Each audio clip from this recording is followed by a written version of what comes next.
One guarantee in life is that it will change, and there will always be a sense of uncertainty, in that we can never truly predict what's going to happen in our future. But we can try to give it some meaning and try to realize that through all our challenges and tribulations, there is a sense of purpose. There is a sense of reasoning for why things happen the way they do. And in this episode with Michelle Hawk, she describes the 7 stages of alchemy to help you better understand your transformation as you navigate life. Michelle Hawk began practicing shamanism in 2003 at the age of 15. Her lineages come from Hungarian and Celtic shamanism. A naturally gifted psychic and intuitive channel, Michelle's work with alchemy, shamanic energies, and multiple certifications as a master healer allow her to offer the deepest level of transformation work. She mentors and trains practitioners in alchemy, shamanism, and the healing arts, and helps people master their intuitive gifts and magical birthright. As a shaman, biologist, and passionate naturalist, her practice is rooted in deep reverence for life and the wisdom of Gaia, scientific principles of ecology and environmentalism, and genuine appreciation and enthusiasm for nature. This was such an amazing conversation with Michelle, and I'm so grateful for everything she shared. At the end of the conversation, I just realized with so much that she shared that there are so many ways to view life, and if we have some kind of framework to understand that each change that we go through, each transformation is really just us stepping into the new version of ourselves. And it really becomes a much more beautiful understanding of why we may be experiencing some of the things that we do experience, and that it's leading to something bigger. I'm so grateful for everything Michelle shared, and I'm so grateful to share it with you right now.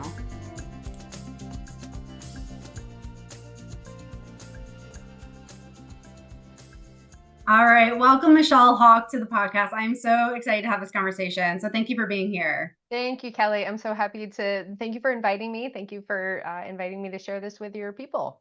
Yeah, absolutely. So I just want to start with just learning a little bit more about you and where you started from and how you got to doing what you do today and the people that you serve.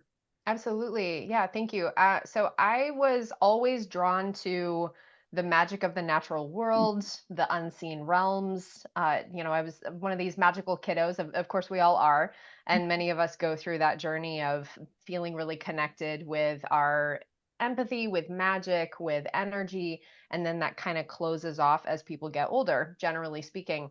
And for me, I didn't go through that closing off period. So I started studying and practicing shamanism when I was 15, and then I continued my studies with energy healing, with energy medicine and many different modalities, mediumship, working with spirits, and even while I was at university, earning my degree in biology. So that was a very interesting science of life, energy of life, the science and the spirit, studying at the same time.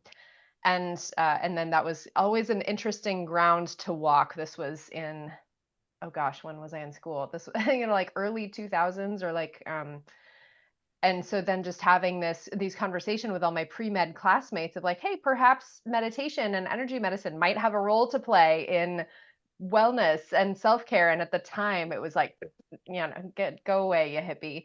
But now, of course, I'm feeling very vindicated by looking at the trajectory of modern medicine.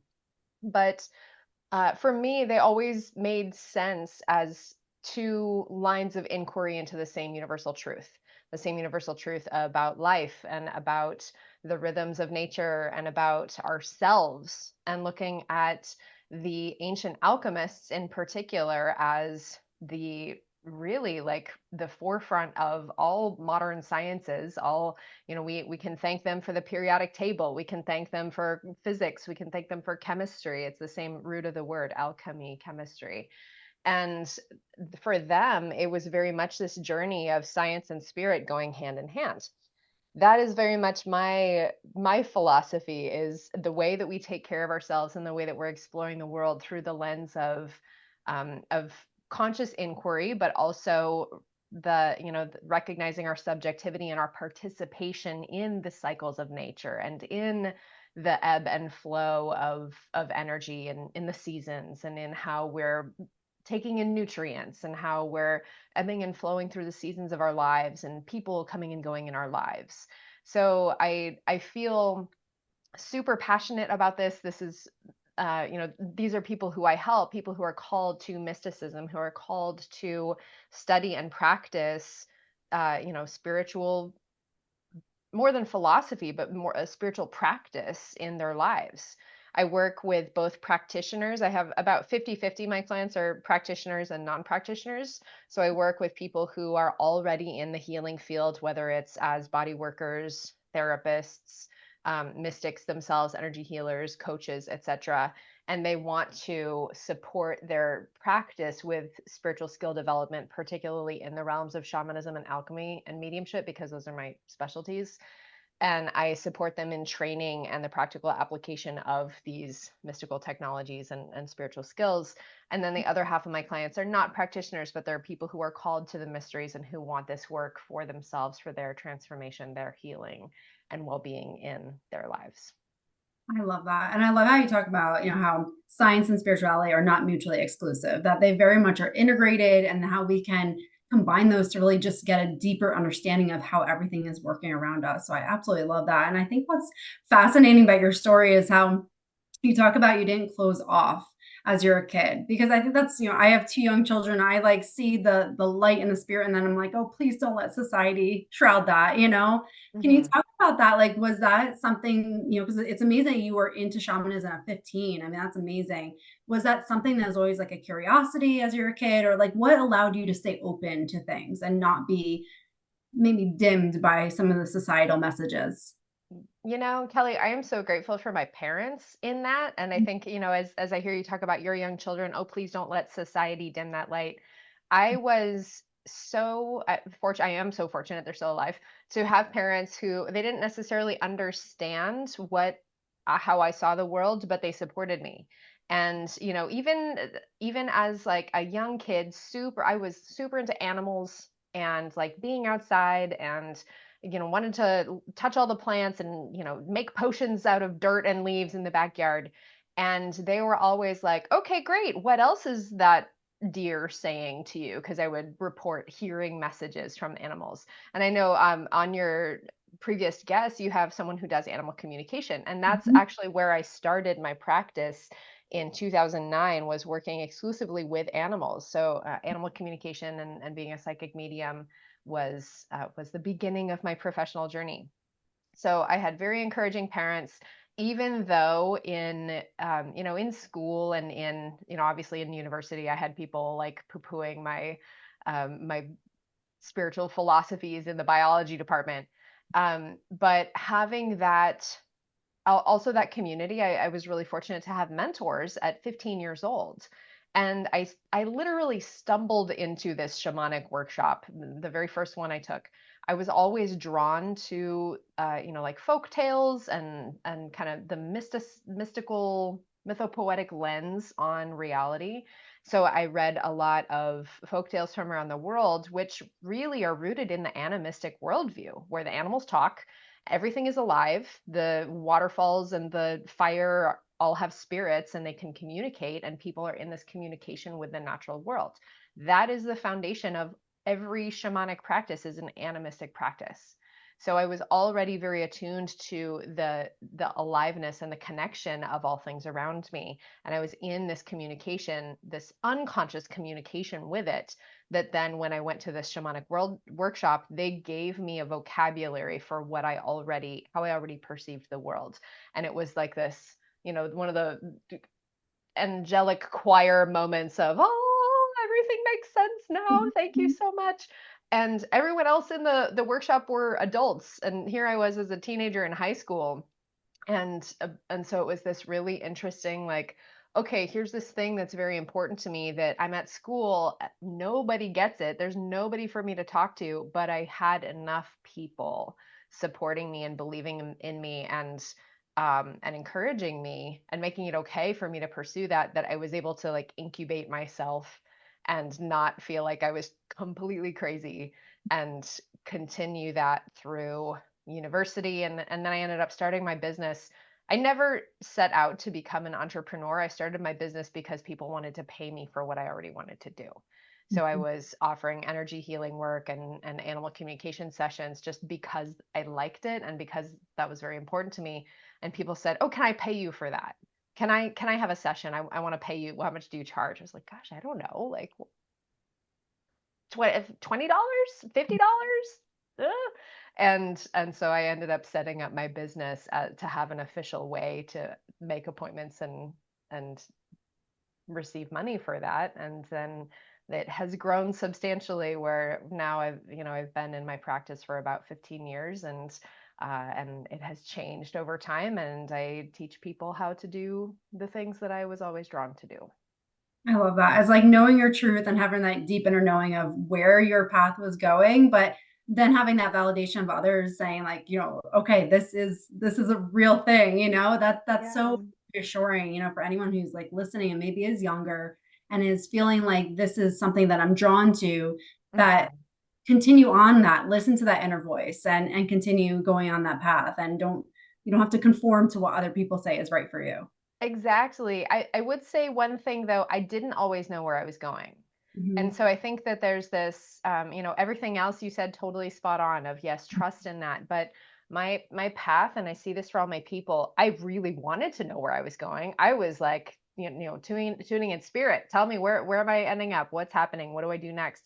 And as much as we as humans would love to see the entire path laid out before us, and yet we only ever get to see the next immediate step. And Mhm. that has very much been the case for my journey, where like I said, I started my work just kind of as a way because people wanted to pay me. And then, I was only ever interested in working with animals. I didn't want to work with people. But then the humans of those animals started saying, "Well, can I have a session? You helped my dog so much. You helped my horse so much. Will you please help me?" I was like, "Oh, I never really wanted to work with people, but okay, fine." And then Mhm. people started asking me, "Will you teach me?" And I said, "Oh, I never wanted to teach people." Okay, fine.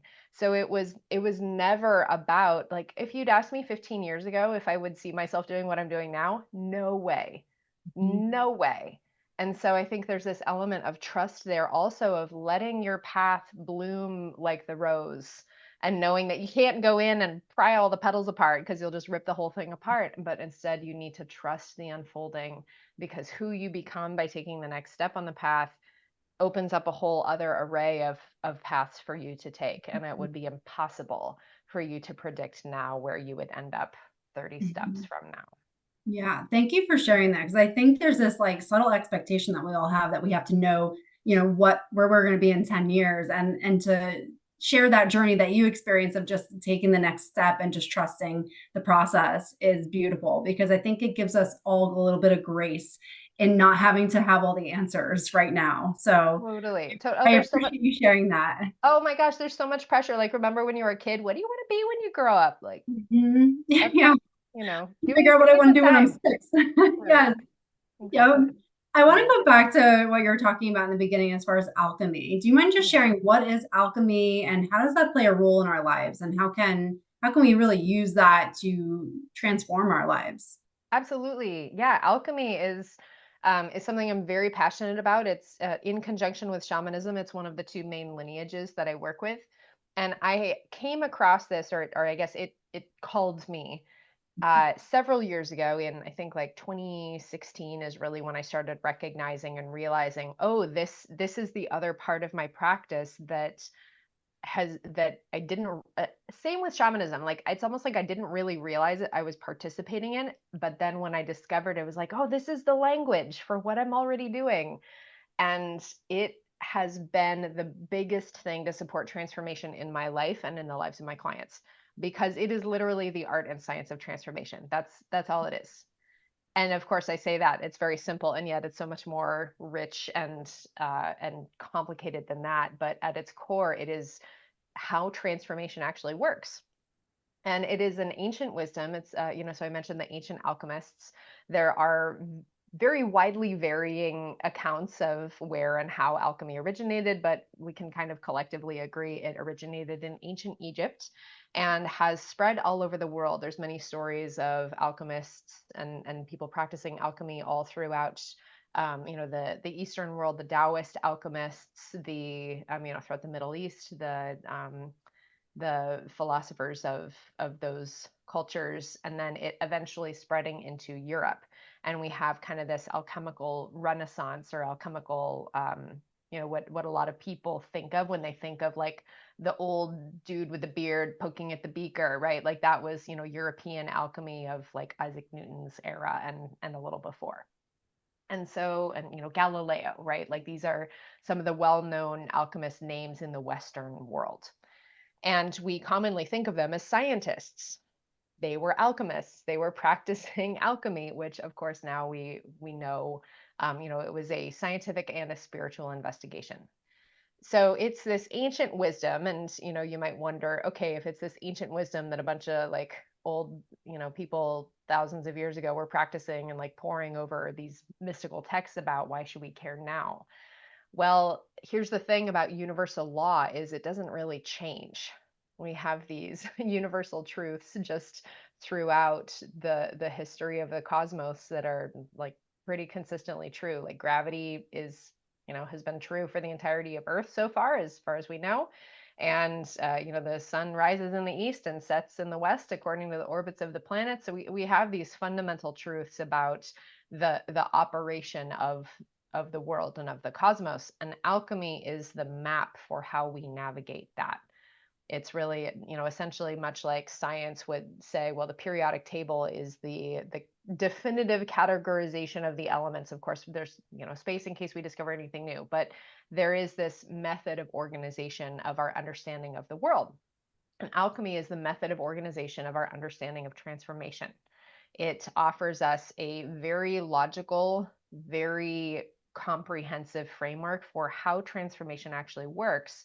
And when we apply that personally, it gives us a roadmap to transformation in our lives, rather than, as I know many people feel, as I used to feel, feeling like I was being dragged by the heel behind the car with change behind the wheel, driving the car like, here we go, babe, whether you're ready or not. And I mean, all y'all out there, I know you can relate. Yeah, Yes, raise your hands. absolutely. Yeah. So we have this experience in our lives where people generally fear change, whether consciously or unconsciously. Like we are neurologically predicated to choose familiarity because of, our brains evolving to choose things that are predictable just for our safety. So we have, our own neuroscience working for that. But then we also have like transformation and change are also not culturally rewarded in our society. What I mean by that is, like, imagine if anybody's gone through a big change, usually like the people in our lives have something to say about it, whether it's good or bad. It's your mom is like, oh really, you're gonna drop out of school and become a dog groomer, or whatever it is. And so we have cultural expectations that enforce us staying in the familiar and predictable avenues. We also have particularly for anyone who is called to any life path or life choices that are outside of the traditional norm, there's all of that, that courage that we need to have for even choosing something that might be different than what our ancestors did, or what our neighbors are doing. So there's a whole lot of psychological and energetic and emotional pressure enforcing familiarity. And so it can feel very isolating, it can feel very scary and very intimidating to say, gosh, I want to do something different. How do I even go about doing that? And I ask people, and so I'll ask you, Kelly, like, how does change work? Yeah. Oh, I mean, for yeah. me, it's like visualizing something different in your life and how that would feel to have that. But Uh-huh. that's not how I viewed change years ago. That was an Right. evolution of realizing that, like, oh, change is a good thing. But Yeah. yeah, I visualize what I want to, where I want to be, how I want to feel, all the senses, and then I Mhm. work towards that and take action. Awesome. Okay, so you brought in part there. Okay, so you're saying visualize, but bring in all the senses, like into the body, into the emotional field, right? So we're working on all levels and layers.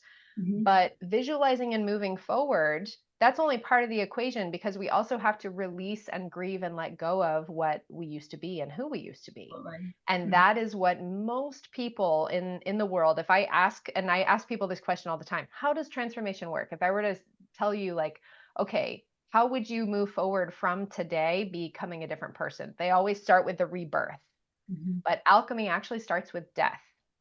And the process of transformation actually begins with, and we can go through the stages of alchemy. I'll tell you a little bit I would about love that. that. Yeah, awesome. So, so the alchemical cycle begins with death, then goes into purification, and then rebirth. And I see this when I ask people how transformation works, they always start with the rebirth. Sometimes they start with the purification, and I'll go into the different stages later and tell you where I see people get stuck and hung up. But imagine if I were to give you this map, or say there is a map that can tell you how transformation works, how to guide yourself through this process so that you don't get stuck anywhere. Think back to moments in your life where you've been trying to do something different. Gosh, I'm really trying to start a new habit, or I'm really trying to make a different choice, or really trying to date a different kind of person, and I keep getting stuck. Would you want that map? Most people are like, absolutely, like, help me, help me get out of, right. So alchemy is that map, because it gives us like, okay, here is the universal blueprint for how transformation works. I'm going to back up just a moment and say, like, well, where does this come from? I mentioned universal law, right? So this, we see when I go through these stages, you're going to see how this is in all of nature. This is based in the cycle of the seasons, the dawning of a new day and the setting of the night. This is based in how life moves through this cycle, because life is always moving through this cycle. And we live these lives in, indoors with artificial lighting. Some people barely go outside all day. Some people never go outside all day. And so we don't grow our own food anymore. We're not attuned to the cycle of like, when is an appropriate time to do things. And the same is true of our lives. If we have, light available at the flick of a switch and food available in your fridge, or, on demand with delivery, then we never actually have to pay attention to how is the energy of the universe naturally fluctuating to create more appropriate times and less appropriate times to begin a new path or to make a change in our lives.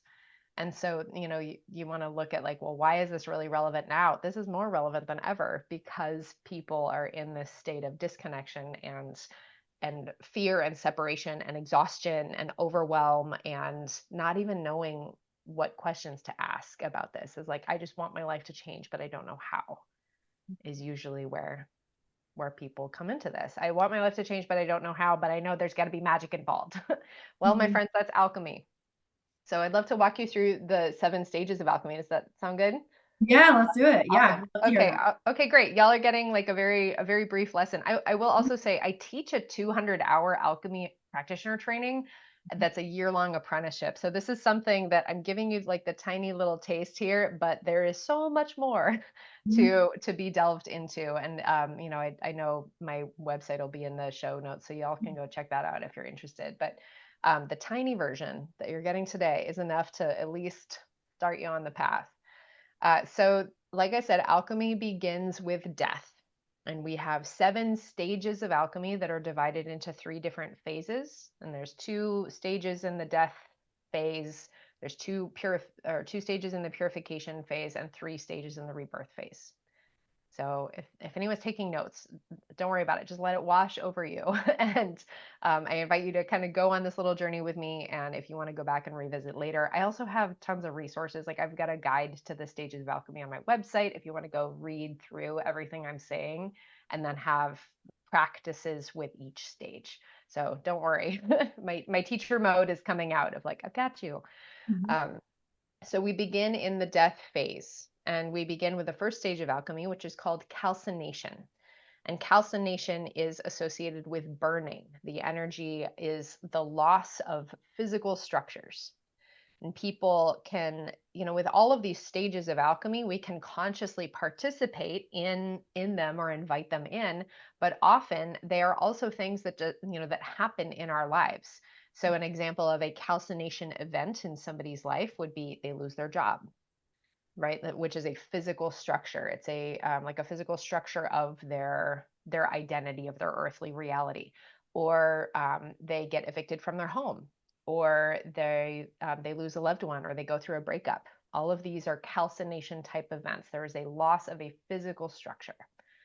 And then there's all the energies associated with that. There's different practices associated with that. There's also okay, I want to do this. I want to end the relationship that I've been in forever that I know isn't serving me, or I want to quit the job that's been sucking the life out of me. Okay, so I'm going to do calcination practices to support me in creating that energy to bring that about in my life, where I can finally quit the job that I've been wanting to leave for years. Okay, so people do calcination practices to bring that energy into the body. We do meditation practices to bring that into the consciousness. We do, like you were talking about with visualizing. I'm a huge fan of Qigong, so I love doing, different intuitive movement, but also Qigong practices to particularly work with the relevant organ systems in the body. And so we can bring about calcination. Often people find my students, when they come into this year-long thing, their lives go through a big old shakedown, because when you start engaging with this, you cannot help that everything that isn't truly you, sourced from your true self, naturally just kind of falls away. And it's always for the better. Always, right? It might be very uncomfortable when it's happening, but this is the nature of transformation. If we've been living based on untrue self, or we've been living disconnected from our core, authentic, highest selves manifested in this earth walk form. If we've been living like that, we've got a whole lot of physical structures in our lives that aren't actually calibrated to who we really are. And so then when we embark on that journey of transformation, things naturally get a little uncomfortable as they are moving out. And so the death phase is really the most uncomfortable part. So we have calcination, which is the loss of physical structures. Then we have stage 2, which is also in the death phase, called dissolution. And this is the loss of energetic and emotional structures. This is the grief work. This is where we're working with the aspects of our identity, where it's okay, who was the version of me who even created that life I don't even like in the first place? And how can I support that version of me in letting go and going to rest, so that the version of me that is true can be reborn in the next couple phases? Okay, so this is where we do, grief work. This is where a lot of people, people have a lot of resistance to both of those two stages for obvious reasons. And so we do a lot of grief practices. We do consciousness practices, again, Qigong, to help move emotion out of the body, wringing out the organ systems, wringing grief out of the organ systems. And that's the stage where I feel people really kind of crack through that false identity, the false self. And it's very humbling and beautiful to witness. It's really tender. And again, people kind of resist it because I've literally had people say to me, I'm afraid to start crying, because if I do, I'm afraid I'll never stop. You always stop crying. I promise people. The death phase is not forever. So remember that death is only the beginning. It is necessary, just like, the leaves falling to earth. Ultimately, the leaves dropping then go through this composting process to create fertile soil for new seeds to grow. And just like the forest fire needs to go clean through, and there are some pine cones that the seeds only come out after a fire, so it's necessary, and some mushrooms only grow up after a fire. So we must welcome death. And I do have also, just in terms of, if you take nothing else away from this podcast episode, it's okay for things to end. And it's not only okay, it's actually necessary for things to end in order for new things to begin, and in order for our lives to have any type of rebirth. What happens if we don't let things end? Well, we have this we maintain old patterns. We keep making the same choices. You keep dating different versions of the same person, right? Or different faces of the same person. You keep choosing jobs where you're not valued or respected, that don't make you happy. You keep, making nutritional choices that don't actually fuel your body and make you feel good. There's all sorts of things that if we don't actually put to death the old thing that wasn't working, it sticks around. So very, very, very reassuring too, to know that this is just part of the process, because a lot of it's about perspective. If you're going through all these tumultuous changes in your life, you may very well think this is the end. But when you know, oh, this is just the beginning, it makes it not feel so in vain having those losses in your life. And you realize, okay, this has to happen for me to elevate myself and uncover that truth of myself. So I love that. And I think it's really important for people to be aware of that. I'm grateful for you sharing that, because it can very feel it's scary when those things happen in your life. You're like, what is happening? My life is crumbling around me. But if you realize that this is just part of the process of your evolution, it allows you, I think, to open up to it a little bit more. Absolutely. You're totally right. It's this perspective of, okay, this isn't forever. This isn't the rest of my life. Mhm. This is, it makes it also more empowering.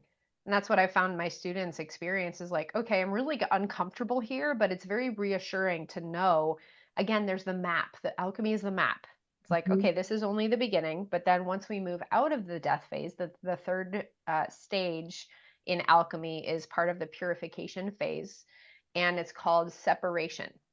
So this is where we do the sorting. This is where we evaluate. And this also, whenever I ask people like how transformation works, they usually start either with visualize the new thing, or they start with, okay, I'm going to evaluate what I like and what I don't about my life. So this is one of the two places that I see people say, transformation begins. But it's the third stage. So this is where we bring in the energies of perspective and discernment. We start to move into a little bit more analysis. So imagine here, so we're going to bring in the energies of calcination, which is the burning and the loss of physical structures, and then dissolving, which is associated with the water element, and it's exactly what it sounds like. So imagine your house burned down and then there was a horrible flood. Okay, what is left? Probably a soggy, burnt mess, Because, yeah, right? Right. yeah. Right. But what are you going to do before you build a new house? Well, you got to clean up the mess. You have to go through and you sort and you pull out, okay, actually, this thing isn't burnt.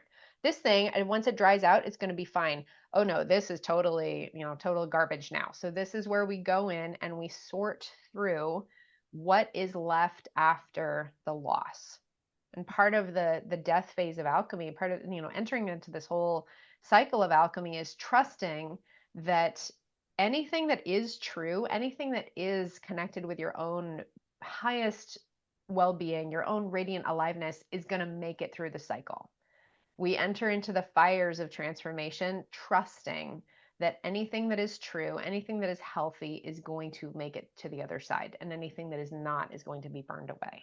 So separation is where we go in and we evaluate, okay, now that I left my job or I got fired from my job, what is most important to me? What are my values?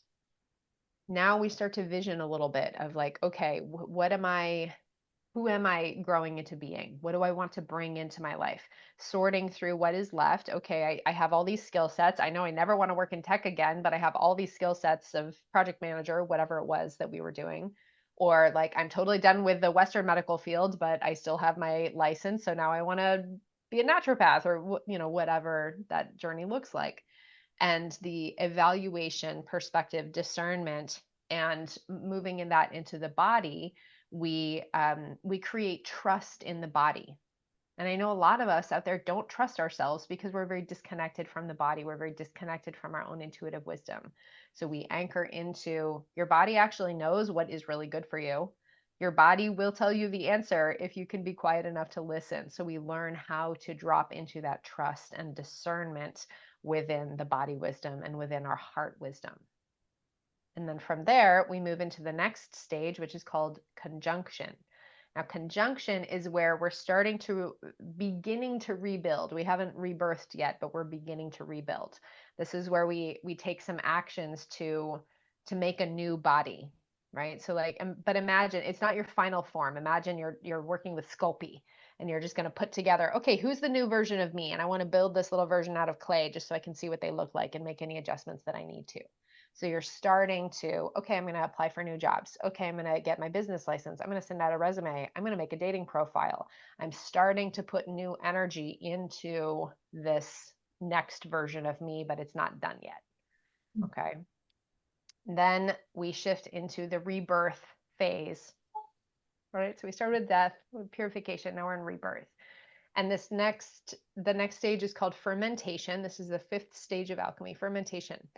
And this is where the reanimation happens. This is, in alchemical philosophy, we look at receiving the spirit to reanimate that little clay form to life. So taking that rudimentary version of you, connecting it with your higher self, connecting it with aliveness, with God, with spirit, whatever you want to call it, and inviting in that animating life consciousness into this new version that you are. You are now totally over the loser that you used to date, and now you're like feeling yourself, and you're out living your best life, having, wonderful dates, and, enjoying a new relationship. You are now, started your new business, and you've got your brick and mortar set up, and you're now accepting new patients for your naturopathic practice. You are now, you've moved into that new house, all the furniture's in the right place, you finally repainted, and you're looking around, sipping your coffee in your dining nook. You're like, this feels really good. Okay, so that's the fermentation stage of bringing new life, bringing life to this new iteration of ourselves. And then the sixth stage of alchemy is called distillation. This is where we refine. This is the process of distillation in chemistry and alchemy is this cycling, like repetitive cycling of evaporation and condensation in order to concentrate a particular chemical down to a very, very refined essence.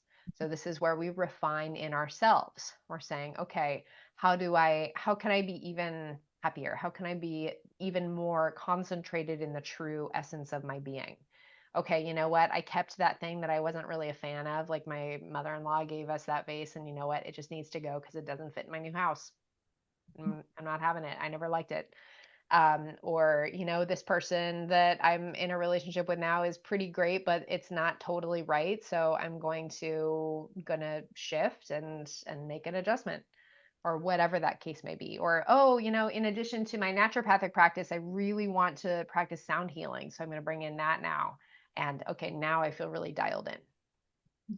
And then the final stage of alchemy is called coagulation. And this is the completion of the cycle. This is the full actualization, the most radiant self manifested in the incarnate form. And it's also preparing to enter the cycle again. So people might say, oh, I want to hang out in coagulation forever. Well, friends, it doesn't work that way. we get to, just like, winter comes every year, we must re-enter the cycle of transformation again. But it doesn't have to be systemic. It doesn't have to be on every level of your life. You can, as we're working with transformation, just like, imagine, I'm trying to think of, like, okay, if you find a stray on the streets, like a stray dog or stray cat, and they're covered in fleas and ticks, and they're, down to bones, and their fur's all matted, you're probably going to have to shave them. And you're probably going to have to, like, do a really deep systemic, deworming and rabies vaccination and all sorts of, like, whole system redo. But then once they're healthy, you don't have to shave them every time they have a mat. You just take your little comb and you do a little spot clean. Or just like, if you never clean your house, you only clean your house once a year, your bathroom is going to be disgusting. You're going to have to do the whole deep dive. But if you clean your house once a week, you can do a little more spot cleaning. The same is true with alchemy. Generally speaking, if we're engaging with the cycle of transformation on a more consistent basis, it's not going to be as dramatic. Just like fires, if we're doing regular maintenance burns, it's not going to be so catastrophic. It's going to, burn much lighter and much faster and not go to the crowns of the trees. So, people, the more fear and trepidation we have about engaging with the cycle of transformation usually means it's going to kick our butts that much harder when it actually happens, because we've been avoiding it. But if you're proactive about saying, you know what, this thing that I've been tolerating really isn't me. It's really not for me. I'm going to work with this cycle to move this through. You're going to be much more comfortable at it because you're inviting it in and you're working with it in a confident, empowered way. B, it's probably going to be a lot less dramatic and, require much more minor adjustments and fine tuning. And and see, you'll get to be in like a lot of ease and comfort with this process from just going through it over and over. And we no longer fear change. We get to invite change and work with transformation as an ally rather than being dragged behind the car. We get to be in the driver's seat with change in the passenger seat saying, we got this, babe, like, let's go. I have a good, I thank you again for sharing all those stages, because it's, I mean, you can very much, now you know that you can see parts of that in life, and I'm like, oh yeah, that's a stage that I'm maybe in. Can someone be in maybe coagulation stage with relationships, but like death stage with like finances or job? Yes, Okay. absolutely. Yes. So we can be in different stages in different areas of our lives. Generally, what happens is you're going to be in kind of like feeling one really strongly, like overarching, themes pretty consistent in like kind of a broad strokes area. And then in other smaller areas, you'll have like little micro stages. The other piece is we can be in, it's not linear. Okay. And so the way I presented it is a very linear way. The way that I presented in the course that I mentioned, the year-long course, is very arbitrary. I remind my students of this all the time. Is like we spend about 7 weeks in each stage throughout the year, and it doesn't work like that in our lives. You can be in a stage of alchemy for a very short time or for the course of years as you're working with these different energies. Or maybe this one stage is like a month long as you're working on whatever, and then the next stage is 6 months, 8 months long.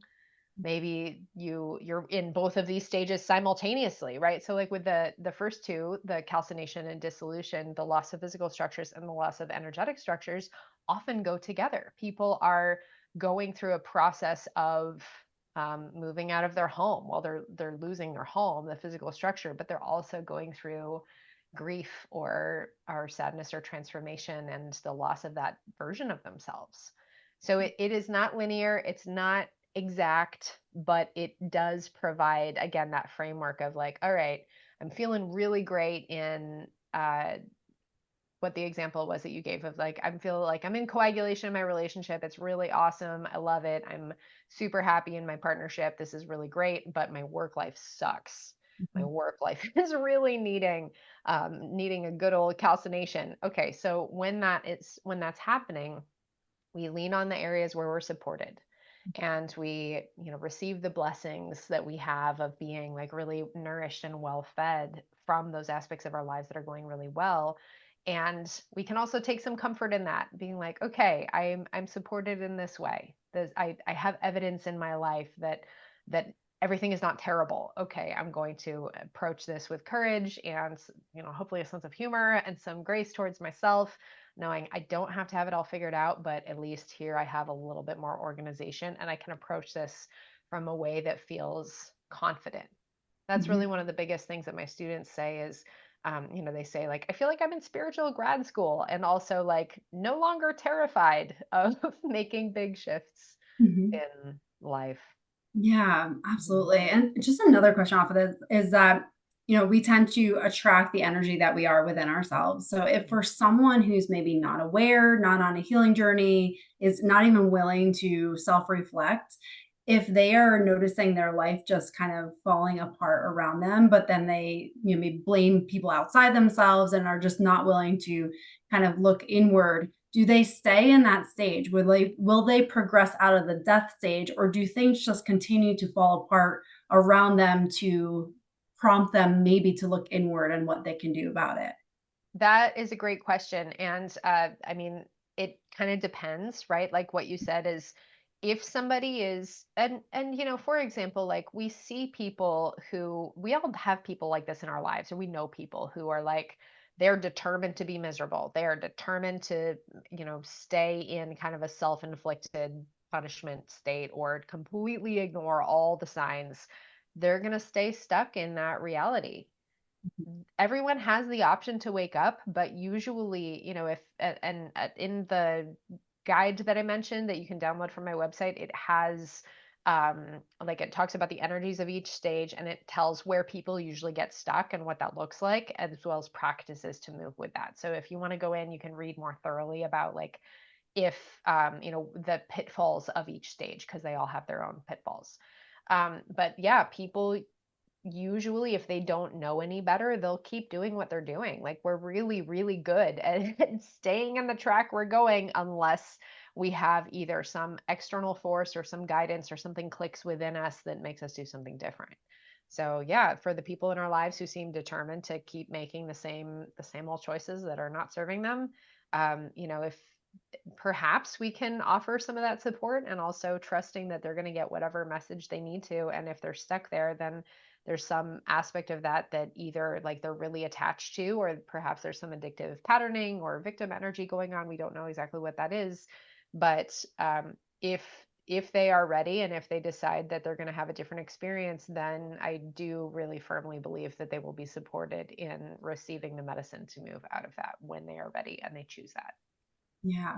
Thank you for sharing that. Because I mean, like I said, we all know that person in our life, and it sometimes is hard to watch when you're more aware of some things, to see that cycle continue, and there's not much you can do to change that, unfortunately, from the outside.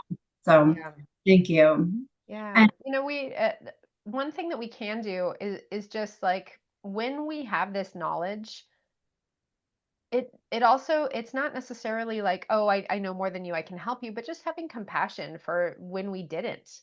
Like, when we felt lost, when we felt afraid, and if nothing else, helping us to be a little more compassionate and patient with the people in our lives who are not choosing to do that, and modeling to them what is possible in ourselves by embodying the teachings of health and well-being, joy, love, all of these wonderful virtues, and by modeling also that courage to them of like, hey, look at me choose something kind of scary.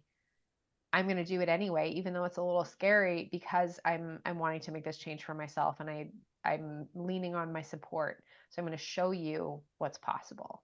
And you'd be surprised how many people, particularly like people in elder generations, just like never even crossed their minds, right? Like, they were in the same jobs their entire careers. They, many people like commonly lived in the same town or the same area for their entire lives.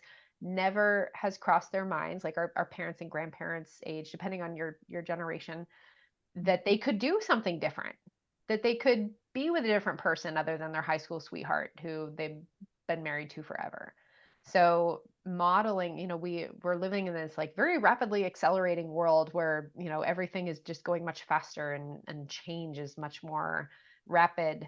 That, not that that's necessarily the way of things. We don't necessarily need to be whipping through change at a moment's notice, but participating in the cycle and moving it through our lives, modeling what's possible, being vulnerable in our own concerns about that, and say, you know what, I'm scared too, but I'm doing it anyway because I deserve to live a life that is true to who I am.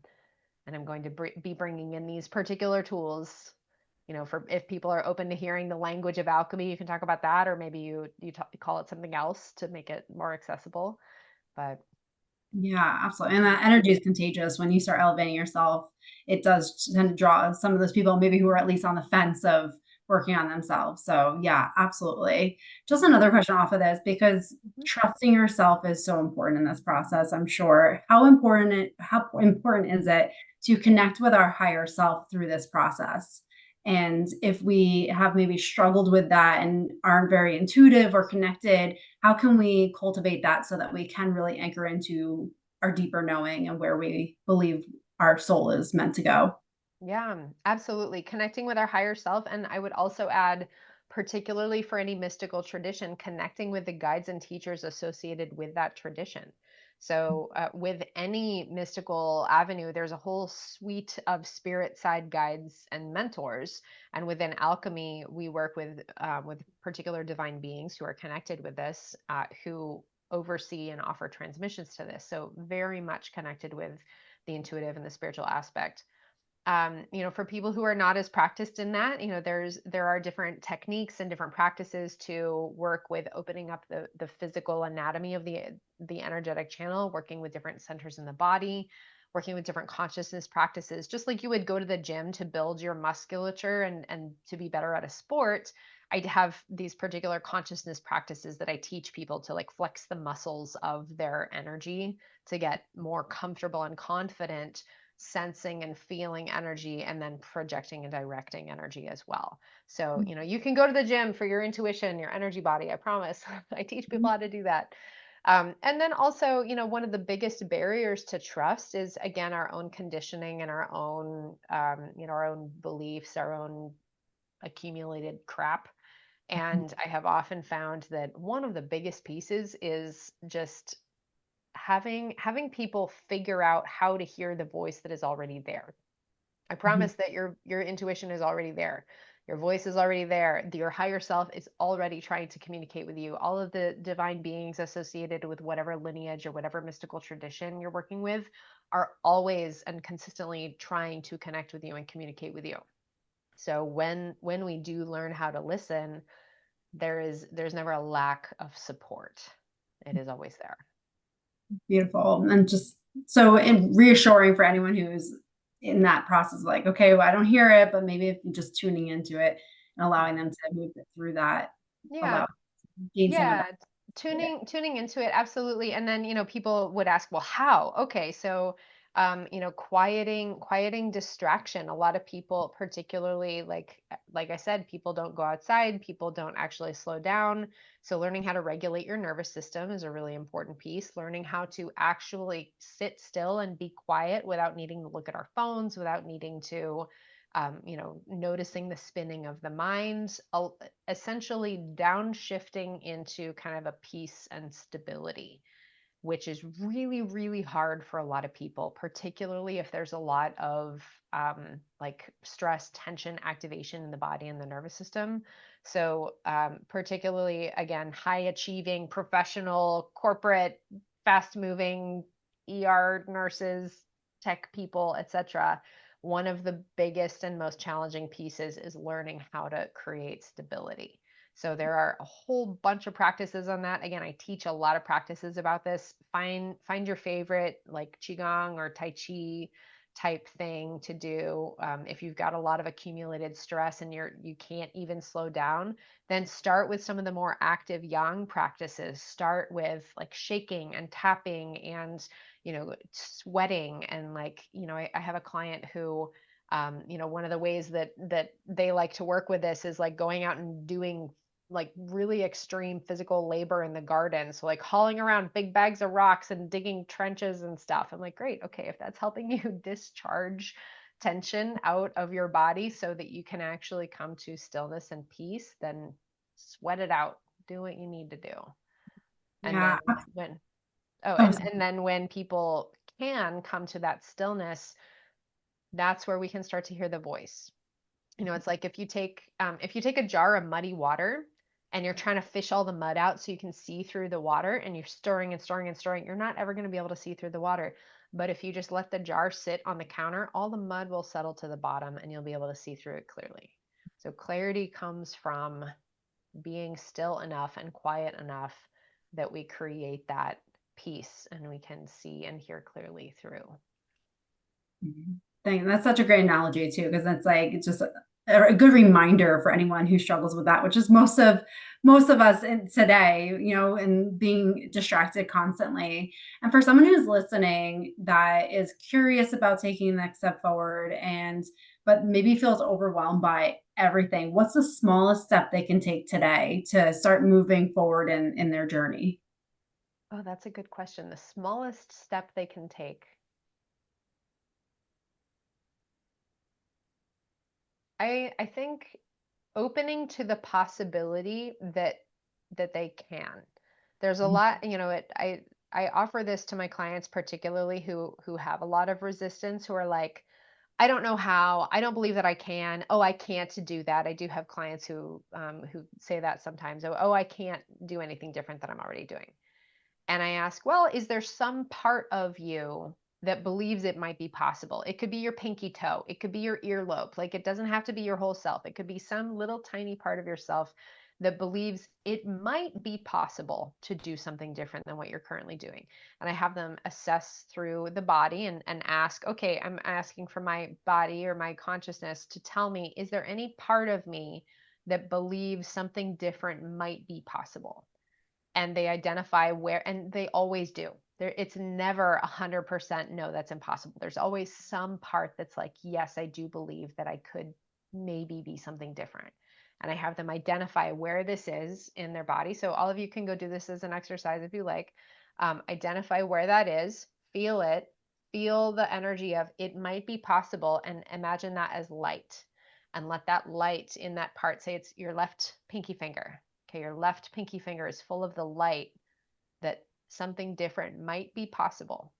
And you can imagine what color light it is, and you imagine it growing stronger and then starting to spread through your other fingers and up your wrist, up your arm, and then all the way through your body, the light that something different might be possible, and allowing that to spread, to change your whole self, believing something different might be possible. I love that. And just that openness, and thank you for sharing that practice. Because again, that's something someone can do literally in this moment and maybe the catalyst for bigger changes. So thank you for sharing that. And for someone who want to connect with you, where can they find you? Absolutely. Yeah. You can find me on my website, michellehawk.com, hawk like the bird. And on there, as I mentioned, I have a free guide to the cycle of alchemy and with all the stages. So I know I said, let that wash over you, because I've got it written down for you. So you can go download and it helps you identify which stage of alchemy you're in right now. It gives you a little download about the energies of each stage, where people tend to get stuck, and practices to do to help you get unstuck or help you to move through the stage in the cycle of alchemy. And then, as I mentioned, I do teach a 200-hour practitioner training. So if you're interested in that, you can certainly reach out to me as well. But start with a guide. And if you're called to more, then yeah, find me through my website, michellehawk.com.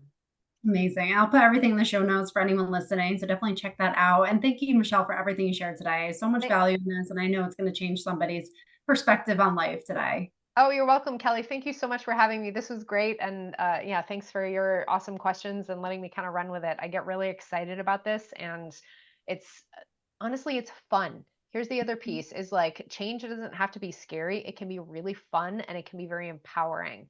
And when we can engage with it confidently, I see people like I watch my apprentices they become completely different people, but they become more of themselves. And it's like watching the clouds move over the sky and like letting the sun come out. You know, it's like if you're outside on a summer day and it's cloudy and then all of a sudden the clouds move, it's this really electric feeling, because we all know what it feels like to be in the presence of somebody who knows who they are. We all know how magnetic it is to be around people who trust themselves and who love themselves and feel confident in themselves. And these are some of the best tools that I have ever found to help people do that, to help remove anything that isn't truly who we are, so we can come home to ourselves in our own radiance. And that is so powerful, and people crave it so much in the world. Absolutely. I think that's what we're all seeking here, is just becoming more of who we are and uncovering that and releasing everything that's not. So thank you again for everything you shared today. And thank you everyone who joined us and for spending your precious time with us today. Thank you. Thank you so much for tuning in to this episode of Rewiring Health. I hope you found our conversation both enlightening and empowering. If you enjoyed today's episode, please subscribe to Rewiring Health so that you never miss an update. Also, I would love to hear your thoughts. If you could take a moment to rate and review the show, it would mean the world to me and help others discover the power that we all have within us to create change and create the life that we truly, truly desire. Thank you so much for spending your precious time with me and sharing the energy of the show.